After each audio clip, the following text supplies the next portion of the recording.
Welcome to the Slop Farm. Enjoy the video. You start by opening Messages and selecting the chat you'll use. This anchors where stickers are sent.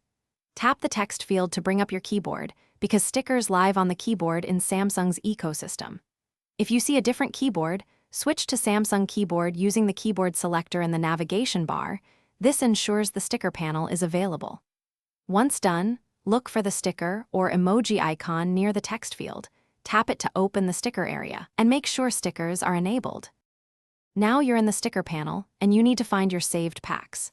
Tap the sticker tab, the smiley or sticker icon, then swipe left or right across the top row to move between emoji, GIF, and stickers. Once you see the sticker gallery, tap the Gallery or My Stickers entry. This lists packs you've downloaded, created, or favorited. You can scroll within each pack. If you save a sticker from chat later, it will appear here. Make sure to expand packs to view all sticker pages.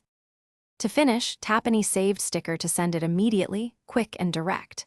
If you want frequent access, long press a sticker to pin it to favorites or remove it from your collection. That helps keep commonly used stickers at hand. If a pack is missing, open Manage or Keyboard Settings to redownload or delete and reinstall the pack. If things go wrong, update Samsung Keyboard, verify your Samsung account sync, and restart the phone. These steps fix most sync and display issues quickly. Thanks for watching. Consider subscribing if we helped you today.